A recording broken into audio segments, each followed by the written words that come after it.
हे guys, मैं doctor Pradyumna Sharma. I hope आप सब लोग ठीक हैं। हम लोग आज से हमारा पहला टॉपिक स्टार्ट कर रहे हैं बिजनेस लॉ में, सीए फाउंडेशन बिजनेस लॉ के लिए, दैट इज़ कॉन्ट्रैक्ट एक्ट। ठीक है, नाउ कॉन्ट्रैक्ट एक्ट से रिलेटेड कुछ बातें पहले हम समझते हैं। कॉन्ट्रैक्ट एक्ट एक ऐसा कानून है हमारे देश में जो कि रोज़ाना आपकी आंखों के सामने से निकलता है। आपने अपने किसी दोस्त को बोला, भाई चाय पीने चलेगा, this is the offer from your side. उसने बोला, भाई चलते हैं, दिस इज़ द एक्सेप्टेंस। तो आप दोनों के बीच में एक एग्रीमेंट हो गया। जब हम जनरल बात करते हैं तो इस तरीके के एग्रीमेंट्स होते हैं। लेकिन अब अगर आपने अपने दोस्त को चाय नहीं पिलाई तो क्या वो आपके खिलाफ कोर्ट में जा सकता है? सोचना, आपस में बात करना सब लोग कि क्या आप लोग एक दूसरे के खिलाफ लॉ ऑफ कोर्ट में जा सकते हैं क्या? नहीं जा सकते।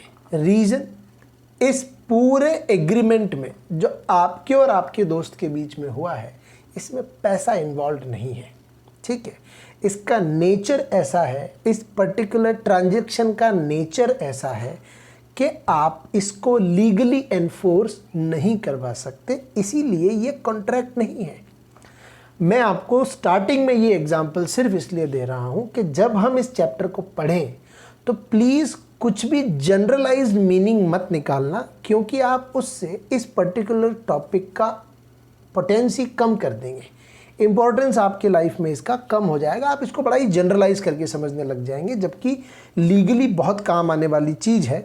तो हम सबसे पहली बात करते हैं कि इस पूरे चैप्टर में हम क्या क्या पढ़ने वाले हैं। ठीक है, देखिए, जनरल एग्जाम्पल बहुत ही कुछ mix and match, technical example, फिर हम कभी जनरल रियल लाइफ का कोई एग्जाम्पल, हंसी मजाक वाला कुछ हम ऐसे डिस्कशन करेंगे जिससे कि आपको इसकी समझ बड़ी आसानी से हो जाएगी। कॉन्ट्रैक्ट एक्ट के 3 बड़े हिस्से हम लोग डिस्कस करने वाले हैं, that is elements of the contract. Contract अगर आपको करना है तो कॉन्ट्रैक्ट में क्या क्या चीज़ें हैं जो मिनिमम होनी चाहिए, बिना इन चीज़ों के कॉन्ट्रैक्ट पूरा नहीं होगा। दूसरा, एक वैलिड कॉन्ट्रैक्ट बनाने के लिए what actually do you need, what are the basic steps or the requirements to frame a valid contract। Contract तो बहुत सारे हो सकते हैं, लेकिन उसका वैलिड होने के लिए you need certain specifications, you need certain ingredients in the particular agreement. ठीक है, और तीसरा कॉलम हम लोग डिस्कस करेंगे, that is types of contract. ठीक है, जैसे कि आपको स्क्रीन पे एक फ्लो चार्ट दिख रहा है। आई सजेस्ट कि आप अपना एक पेन और रजिस्टर साथ लेके बैठें, ताकि मैं इन चीज़ों को बहुत ही ज़्यादा आप लोगों के लिए शॉर्ट एंड समराइज़ करूँगा, तो आप थोड़ी थोड़ी चीज़ें लिखते चलें। ठीक है, आपको बीच बीच में मैं हिंट देता जाऊँगा कि कहाँ आपको चीज़ें लिखनी है, कहाँ आपको नहीं लिखनी है। Now when it comes to element of contract, जब भी हम किसी कॉन्ट्रैक्ट को बनाते हैं, डेवलप करते हैं, 2 उसमें बड़ी खास चीज़ें होनी चाहिए, that is agreement and the second one is enforceability by law. मतलब आपको ये लिखना चाहिए, अगर मैं इसको ऐसा बोल दूं that agreement plus enforceability by law अगर है, मैंने प्लस लगाया है, दोनों अगर अवेलेबल हैं तो there will be a contract. तो अगर आप इसको बहुत छोटा करना चाहें तो आप लिख सकते हैं that contract is equals to agreement plus enforceability by law. ठीक है, अब पूरे टॉपिक में सबसे ज़्यादा मेहनत जो हमको करनी है वो ये समझने में करनी है कि व्हाट इज़ एग्रीमेंट, एग्रीमेंट क्या चीज़ है। ठीक है, तो देखिए, एग्रीमेंट को समझने के लिए हम एक छोटा सा एग्जाम्पल लेते हैं जो अभी अभी हमने लिया। आपने अपने दोस्त से कहा कि चलो यार भाई चाय पीने चलते हैं, तो आपका जो ऑफर था, देखिए एग्रीमेंट के लिए सबसे पहली स्टेप क्या है? First step towards the agreement is your offer. ठीक है, now if there is acceptance from the other side, अगर सामने की तरफ से एक्सेप्टेंस आपको मिल जाती कि हाँ भाई चलते हैं चाय पीने, सामने से क्या आया है? यस आया है। अगर सामने से यस आया है तो अब आपके बीच में एक एग्रीमेंट है। आई am not saying that it is enforceable by law और नॉट। ठीक है, but there is an agreement, आपने ऑफर दिया, उन्होंने एक्सेप्ट किया। क्लियर? नाउ एक छोटा सा एग्जाम्पल और लेते हैं, शायद इसके बाद आपको एग्रीमेंट टर्म जो है ना वो बड़े अच्छे से समझ में आ जाएगी, क्योंकि आप सब की लाइफ से कहीं ना कहीं जुड़ा हुआ है या आप धीरे धीरे जुड़ जाएगा। मैं आपको छोटी सी बात अगर बोलूं, आपने ये लाइन फिल्मों में कई बार देखी होगी, क्वाइट पॉसिबल आपने भी कभी किसी से कही हो, would you like to have a cup of tea with me? बोला आपने कभी? आप ही जाने, मैं तो नहीं जानता। मिलेंगे हम कभी आमने सामने तो बात करेंगे इस बारे में, लेकिन आपने किसी को कॉफ़ी पे या चाय पे कभी बुलाया है? ठीक है, लॉकडाउन तो मार्च में आया, फरवरी तो खुला ही था, 14 फेब के पहले का तो पूरा टाइम। ठीक है, देखो बात को समझने की कोशिश करते हैं। जब आपने किसी को ये बोला कि क्या आप मेरे साथ एक कप कॉफ़ी पीना पसंद करेंगी, ठीक है, so this is the offer from your side, and if there is an acceptance from the other side कि ठीक है चलते हैं कॉफ़ी पीने, बल्ले बल्ले हो गई अपनी तो अगर आप कॉफ़ी पीने जा रहे हैं, इफ़ यू आर सेइंग, सामने वाले ने आपको हाँ बोला है, तो there is an agreement between you two people. लेकिन अगर आधे रास्ते में जाके उसको लगा कि नहीं यार ये तो बंदा सही नहीं है, मैं तो गलत इंसान के साथ चाय पीने के लिए हाँ बोल दिया या कॉफ़ी पीने के लिए हाँ बोल दिया, उसने मना कर दिया, दैट आई एम नो, आपने टेबल बुक कर लिया, आपने सब कुछ बहुत बढ़िया अरेंजमेंट कर दिया, you have done everything, you have invested a lot of amount in that, but she denied that now I am not willing to go with you. ठीक है, सो टेल मी, क्या आप उसके खिलाफ केस कर सकते हैं? क्या आप उसके खिलाफ लॉ में, कोर्ट में जाके कोई कंप्लेन फाइल कर सकते हैं कि साहब वो कॉफ़ी पीने के लिए मना कर दिया, मेरा पैसे का नुकसान हो गया? You can not do that. Clear है? सो ये याद रखिएगा, ओनली ऑफर होना, ओनली एक्सेप्टेंस होना is not sufficient, there should be some consideration.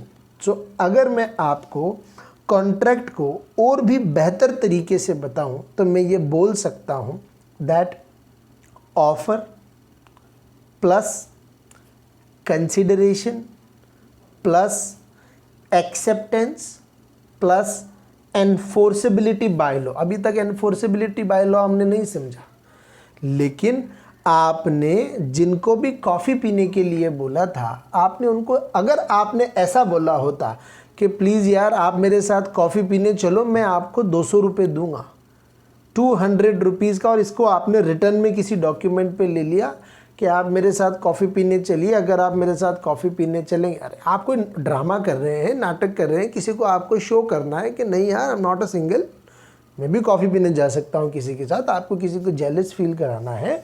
आपने एक डॉक्यूमेंटेड एग्रीमेंट किया है, आपने किसी को डॉक्यूमेंटेड फॉर्मेट में ये ऑफ़र दिया है कि क्या आप मेरे साथ कॉफ़ी पीने चलेंगे। सामने वाले ने आपको बोला है कि जी बिल्कुल चलेंगे, अगर आप मुझे कुछ पैसा देंगे, तो आपने कहा हम आपको 200 रुपीज़ देंगे, कॉफ़ी पिलाएंगे बहुत अच्छी वो अलग। ये आपने एक डॉक्यूमेंटेड फॉर्मेट में लिया है। और फिर अगर कोई आपके साथ कॉफ़ी पीने गया है और अगर आपने उसे 200 रुपये देने से मना कर दिया, या फिर वो अगर आपके साथ कॉफ़ी पीने जाने से मना कर दे, तो फिर अब आप कोर्ट ऑफ लॉ में उनके खिलाफ 200 रुपये की रिकवरी के लिए केस कर सकते हो। You people are getting my point और not? That if there is an offer, if there is an acceptance, but if there is no consideration, in that case you will not be able to frame a legal contract.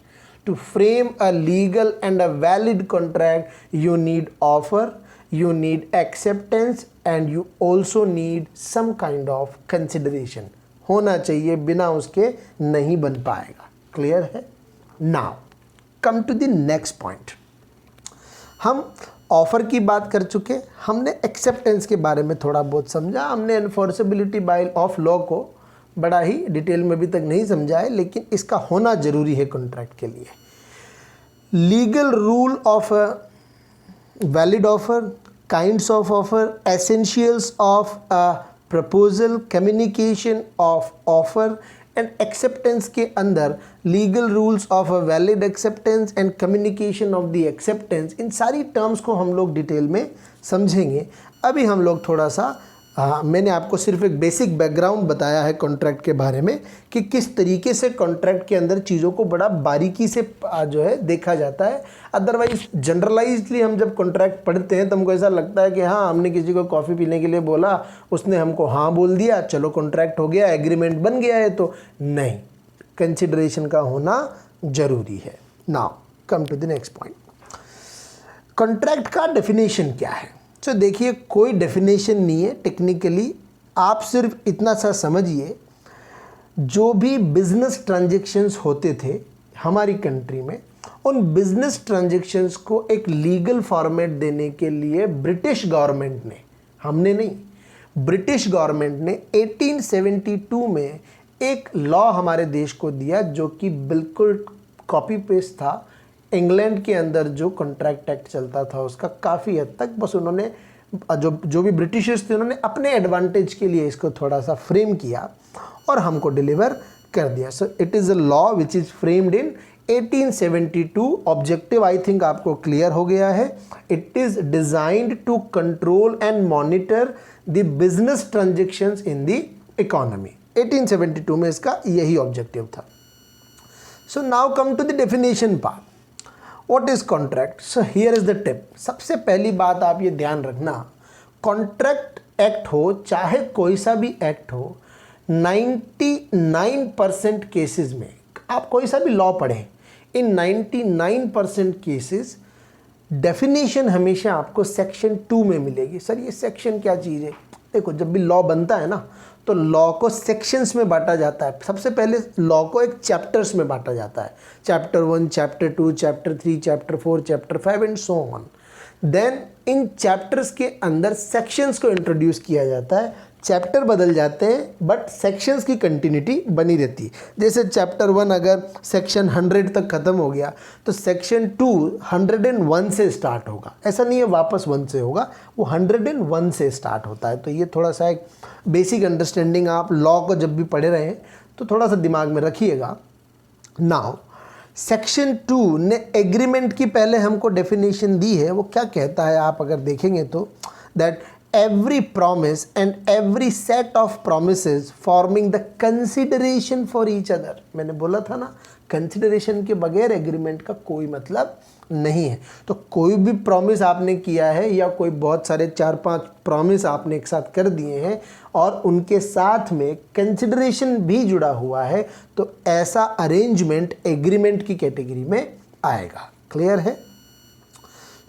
अब उन्होंने उसको थोड़ा सा elaborate किया है, हमने already examples के साथ में उसको एलेबोरेट कर लिया है। तो हम कह सकते हैं that agreement is equals to offer plus acceptance. हमको पता है ऑफर प्लस एक्सेप्टेंस के साथ में हम इसमें कंसिडरेशन भी लिख सकते हैं। उनका कहना है वो इनहेरेंटली जब ऑफर है तो मान के चल रहे हैं that there is a consideration. तो याद रखिएगा, मैं और भी क्रिस्प करके बता रहा हूँ आपको, आप इसको लिख लीजिएगा भले ही कॉपी में, offer slash proposal plus consideration plus acceptance is equals to agreement. Clear है?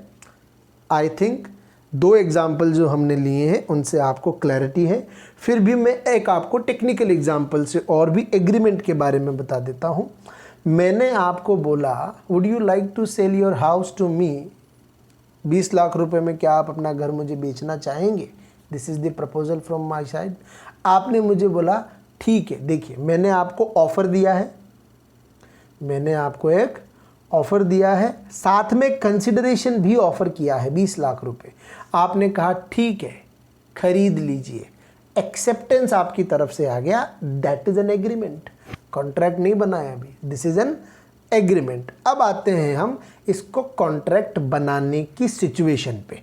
एनफोर्सेबिलिटी बाय लॉ को हम कैसे समझेंगे?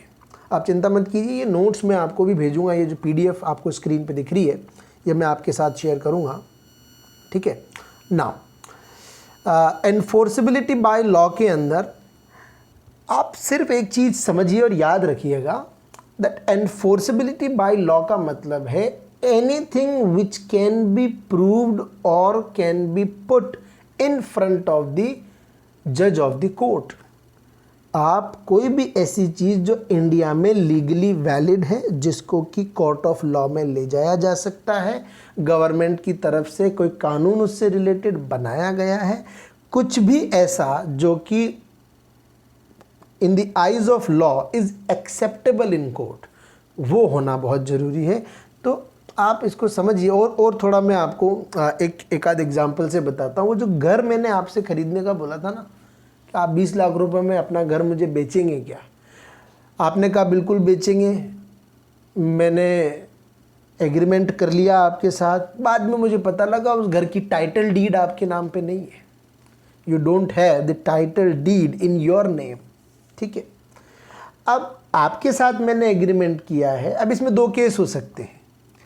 उस घर के जो डॉक्यूमेंट है वो आपके पापा के नाम पे है, ठीक है, या वो आपके किसी भी घर के मेंबर के नाम पे है ही नहीं, आप तो फ्रॉड कर रहे थे मेरे साथ। और अब आप कहते हो कि साहब आपने मेरे साथ एग्रीमेंट किया है, 20 लाख रुपए दो, घर आपको लेना पड़ेगा। अब आप कोर्ट में जा ही नहीं सकते। आप जगह कोर्ट में जाएंगे तो आपको दिखाना पड़ेगा कि कागज़ आपके नाम पे हैं। अगर आपके नाम पे कागज़ नहीं है, टाइटल डीड अगर आपके नाम पे नहीं है, तो ये एग्रीमेंट एनफोर्सेबल बाय लॉ नहीं है। आप मेरे से 20 लाख रुपए रिकवर नहीं कर सकते। You are getting my point और not? That your agreement, your accent is not enforceable by law to me. हमने जो कॉफ़ी वाला एग्जाम्पल लिया था, ठीक है, क्या कुछ लिखित में किया था आपने कि यार कॉफ़ी पीने आप चलो मेरे साथ? 200 रुपये वाले केस में तो लिखित में किया ना आपने, तो वो एनफोर्सेबल बाय लॉ है। लेकिन आपने अगर रिटर्न में नहीं किया है कुछ भी, उसकी इच्छा है यार उसको नहीं पीनी है आपके साथ कॉफ़ी, उसको रास्ते में आपके बिहेवियर से, आपके बात करने के तरीके से ये जज हो गया कि this is not the right time और राइट पर्सन, तो आपके साथ अगर उसने कॉफ़ी पीने से मना कर दिया, you can not go to court. समझ रहे हो आप? वैसे भी ऐसी गलती करोगे नहीं आप ऐसे केस में कोर्ट जाके, है ना? तो ध्यान रखना। दो एग्जांपल्स मैंने और जो है इंस्टीट्यूट ने आपको नोट्स के अंदर कोट किए हैं। अब आप इस फ्लो चार्ट को समझिए कि कॉन्ट्रैक्ट का प्रपोजल से स्टार्ट होके कॉन्ट्रैक्ट तक पहुंचने का फ्लो क्या है। प्रपोजल, ऑफर सबसे पहले आपने दिया, देन एक्सेप्टेंस आ गई आपकी तरफ से। अब हमको पता है प्रपोजल और ऑफर के साथ में कंसिडरेशन इन्वॉल्व है। वो यहाँ फ्लो चार्ट में भले ही नहीं लिखा हुआ है, लेकिन हमको हमेशा कंसिडरेशन को इम्पोर्टेंस देनी है। क्लियर है? या नहीं लिखा हुआ है, इसीलिए इतना जोर दे रहा हूँ मैं कंसिडरेशन वाली बात पे। प्रपोजल, ऑफर, एक्सेप्टेंस आपके पास आ गई है। अब एक्सेप्टेंस जब आपको मिल गई तो एक्सेप्टेड द प्रपोजल, एग्रीमेंट बन गया। एक्सेप्टेंस मिलने के बाद एग्रीमेंट बन गया, देन लीगली भी एनफोर्सेबल है, डॉक्यूमेंटेड है। वो 20 लाख रुपए के मकान की जो टाइटल डीड थी वो आप ही के नाम थी। अब वो लीगली एनफोर्सेबल भी है। मतलब कल को अगर मैं आपको 20 लाख रुपए देने से मना करता हूँ तो आप मेरे खिलाफ केस करके मुझसे 20 लाख रुपए की रिकवरी कर सकते हो। Clear?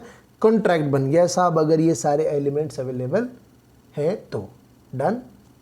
Now come to the next point, there is a difference between agreement and contract। तो याद रखना एग्रीमेंट एंड कॉन्ट्रैक्ट के बीच में जो सबसे बड़ा डिफरेंस है that is enforceability by law. एक एग्रीमेंट, अब मजेदार बात ध्यान रखना, एक agreement can be enforceable by law और can not be enforceable by law. आप जब कॉफ़ी पीने जाने की बात करते हैं तो ये भी एग्रीमेंट तो है बट कॉन्ट्रैक्ट नहीं है, क्योंकि एनफोर्सेबल बाय लॉ नहीं था। समझ रहे हो आप? अगर एनफोर्सेबल बाय लॉ नहीं है तो कॉन्ट्रैक्ट नहीं बनेगा। कॉन्ट्रैक्ट तभी बनेगा जब एनफोर्सेबिलिटी बाय लॉ है। Contract is a wider contract is a narrower term, क्योंकि आप समझिए कॉन्ट्रैक्ट तो तभी होगा जब एनफोर्सेबिलिटी है, जबकि एग्रीमेंट तो कुछ भी हो सकता है। एग्रीमेंट तो कुछ भी हो सकता है। आपने अपने दोस्त को चाय के लिए बोला था, वो भी एग्रीमेंट था लेकिन वो कॉन्ट्रैक्ट नहीं था। तो याद रखिएगा agreement is comparatively a wider term, जबकि कॉन्ट्रैक्ट जो है इतनी वाइडर टर्म नहीं है। उसमें फिल्टर्स ज़्यादा लगे हुए हैं, कंडीशंस ज़्यादा हैं, उनको पूरी करोगे तभी वो कॉन्ट्रैक्ट की कैटेगरी में आएगा। मज़ेदार बात जो मैं कह रहा था, एग्रीमेंट लीगल ऑब्लिगेशन क्रिएट कर भी सकता है, नहीं भी कर सकता। हम एग्जाम्पल ले चुके हैं। देन कॉन्ट्रैक्ट हमेशा लीगल ऑब्लिगेशन क्रिएट करेगा, बिना लीगल ऑब्लिगेशन के कभी भी कॉन्ट्रैक्ट नहीं होगा। ये लाइन बड़ी ध्यान रखना भैया, आप बहुत आती है एग्जाम के अंदर। All agreements are not contract, we know that. There are some agreements which remains agreement for ever, they will not go in the category of contract, but all contracts are agreement, क्योंकि हमको पता है contract करने के पहले agreement करना ही पड़ेगा। तो एग्रीमेंट बन जाने के बाद दो सिचुएशन हो सकती है। अगर एनफोर्सिबल बाय लॉ है तो वो क्या बन जाएगा, कॉन्ट्रैक्ट। लेकिन अगर वो एनफोर्सिबल बाय लॉ नहीं है तो वो सिर्फ क्या बना रह जाएगा, agreement. Is this clear to you guys? ठीक है। Now let's have a discussion about the essentials of the valid contract. एक वैलिड कॉन्ट्रैक्ट के लिए जो है क्या क्या चीज़ें जो है होनी चाहिए। ठीक है। यहाँ आगे बढ़ने के पहले मैं थोड़ा सा आप लोगों को जो है एनफोर्सेबिलिटी बाय लॉ जो है, लीगली एनफोर्सेबल जो बात है, इसको थोड़ा सा और समझाना चाहता हूँ, क्योंकि हम थोड़ा धीरे चलेंगे लेकिन चीज़ों को बिल्कुल क्रिस्पली पकड़ के चलेंगे। अब आप लिखिएगा थोड़ा सा, क्योंकि आपके पास ऑडियो वीडियो दोनों रहेगा, तो आप लिख भी लीजिएगा। मैं आपको बता रहा हूँ एनफोर्सेबिलिटी बाय लॉ के लिए मैं कुल आपको टोटल 5 चीज़ें लिखवाऊंगा। There are 5 different conditions. वो अगर हैं तो एनफोर्सेबिलिटी बाय लॉ हमेशा होगी। पहला एनफोर्सेबिलिटी बाय लॉ कैसे तय करेंगे हम, that there is a free consent और नॉट। ऐसा नहीं आपने किसी के सर पे बंदूक रख के उसको बोला कि भैया मकान आपको देना पड़ेगा, 20 लाख रुपए दे रहा हूँ, यही बड़ी बात है। 20 लाख रुपए का कंसिडरेशन भी आपने जोड़ लिया, लेकिन आपने उसके सर पे बंदूक रख के ज़बरदस्ती उससे डॉक्यूमेंट पे साइन करा लिए, तो ऐसी कंसेंट फ्री कंसेंट नहीं है। मतलब मैं आपको और भी, आपने देखा है ना वो मुन्ना भाई MBBS देखी है ना आपने, तो अगर मान लीजिए डॉक्टर अस्थाना, देखा है आपने डॉक्टर अस्थाना को, होता है ना हॉस्पिटल में, सो डॉक्टर अस्थाना के सर पे बंदूक रख के उनके पिताजी के साथ घर पे रह के उनको फोर्सफुली उन्होंने एग्ज़ाम देने के लिए भेजा। अब अगर उसके बदले उन्होंने उन्हें पैसा भी दिया हुआ हो तो भी ऐसा एग्रीमेंट कभी भी एनफोर्सेबल बाय लॉ नहीं हो सकता। तो याद रखिएगा, एक कॉन्ट्रैक्ट बनाने के लिए हमेशा फ्री कंसेंट का होना ज़रूरी होता है। फ्री कंसेंट अगर नहीं है तो एग्रीमेंट नहीं होगा। ठीक है। एक चीज़ याद रखिएगा आप, ये जो फ्री कंसेंट को दबाने के लिए कुछ टर्म्स यूज़ की जाती हैं, that is coercion, COERCION, coercion, undue influence, misrepresentation, fraud और मिस्टेक। डिटेल में हम इन सारी बातों को वापस एक बार पढ़ेंगे आगे जब भी हमको चैप्टर में आएंगी। नाउ सेकंड कंडीशन, मैं आपको एनफोर्सेबिलिटी बाय लॉ बता रहा हूँ। हमने बात कर ली कि फ्री कंसेंट होगा तभी एनफोर्सेबल बाय लॉ है, मुन्ना भाई की तरह काम नहीं चल पाएगा कॉन्ट्रैक्ट में। Then parties competent to contract. Second condition is what, that parties should be competent to contract. जब तक पार्टीज कॉम्पिटेंट टू कॉन्ट्रैक्ट अगर नहीं है तो ऐसा कॉन्ट्रैक्ट भी किसी काम का नहीं है, ऐसा एग्रीमेंट कभी भी एनफोर्सेबल बाय लॉ नहीं होगा। अब पार्टीज कॉम्पिटेंट टू कॉन्ट्रैक्ट का मतलब क्या है, both the parties should be above 18 years, 18 साल से ज़्यादा की उम्र होनी चाहिए। आपने वो देखी है ना, अपन एक मूवी आई थी ना तारे ज़मीन पर, तो तारे ज़मीन पर में जो ईशान अवस्थी है बच्चा छोटा, सो दैट ईशान अवस्थी से अगर आपने कोई कॉन्ट्रैक्ट कर लिया कि बेटा तुमको हम ये पेंटिंग बेचेंगे, तुम अपने पिताजी से थोड़ा पैसा ले आओ, उस पैसे में हम आपको ये पेंटिंग बेचेंगे, तो जो मिस्टर निकुम जो कि उनके टीचर होते हैं, तो अगर वो मिस्टर निकुम ईशान अवस्थी के साथ में कोई कॉन्ट्रैक्ट करते हैं तो ऐसा कॉन्ट्रैक्ट, ऐसा agreement, I must say that Ishan Awasthi के साथ अगर मिस्टर निकुम कोई आमिर खान जो है वो अगर मान लीजिए कोई एग्रीमेंट करते हैं तो ऐसा एग्रीमेंट एनफोर्सेबल बाय लॉ नहीं है। You can not enter into an agreement with the minor. Getting my point? Now there should be a lawful consideration. Third point, मैंने कहा था मैं आपको 5 बातें बताऊंगा, वो होना ज़रूरी है तभी कॉन्ट्रैक्ट एनफोर्सेबल बाय लॉ है। Third one is lawful consideration. If there is a lawful consideration only then there is a valid agreement और कॉन्ट्रैक्ट तभी वो बन सकता है। लॉफुल कंसिडरेशन का मतलब क्या है, आपने एग्रीमेंट किसी ऐसे काम के लिए किया है जो लीगली वैलिड है। अब मैं आपको एग्जांपल इसमें क्या दे सकता हूँ, देखो आप इसको समझिए। वही वापस अपन तो मुन्ना भाई की बात कर लेते हैं। मुन्ना भाई MBBS में मुन्ना भाई ने सर्किट को बोला कि 10,000 रुपये दूंगा, रुस्तम को मार दे। किसको मारने की बात हो रही है? रुस्तम के मर्डर के लिए कितना हमने अमाउंट दिया है, सर्किट से बात की है। सो मुन्ना भाई ने सर्किट को ऑफर दिया, I will pay you 1 lakh rupees. 10,000 में कुछ भी नहीं होता, बड़ा सस्ता मार रहे थे अपन। Will pay you 10 lakh rupees, 10 lakh रुपए देंगे सर्किट को। सर्किट बोलता है ठीक है, एग्रीमेंट तो हो गया, पर क्या ये कॉन्ट्रैक्ट है? नहीं। यहाँ पे ऑब्जेक्टिव एंड कंसिडरेशन दोनों ही अनलॉफुल है, इलीगल है। सो एग्रीमेंट तभी कॉन्ट्रैक्ट में कन्वर्ट होगा जब कंसिडरेशन लॉफुल है। अगर आप किसी के साथ मर्डर करने का एग्रीमेंट कर रहे हैं और फिर सर्किट ने अगर मिस्टर रुस्तम का मर्डर नहीं किया, तो उस केस के अंदर आप समझिए सर्किट कोर्ट नहीं जा सकता कि साहब मेरे को मर्डर के लिए बोला था, मैं मर्डर कर दिया। अपन को भाई बोला, अपन ने मर्डर कर दिया, लेकिन भाई ने अपन को पैसा नहीं दिया। ऐसा अगर वो बोलेगा तो जेल में जाएगा। मुन्ना भाई से पैसा रिकवर नहीं कर सकता वो कोर्ट में जाके, क्योंकि ये एग्रीमेंट इलीगल था। क्लियर है? 3 बातें हमने समझ ली है। फ्री कंसेंट होगी तभी एनफोर्सेबिलिटी बाय लॉ माना जाएगा। दूसरा, पार्टीज कॉम्पिटेंट टू कॉन्ट्रैक्ट होगी तभी माना जाएगा कि एनफोर्सेबल बाय लॉ है। और लॉफुल कंसिडरेशन होगा तभी माना जाएगा कि एनफोर्सेबल बाय लॉ है।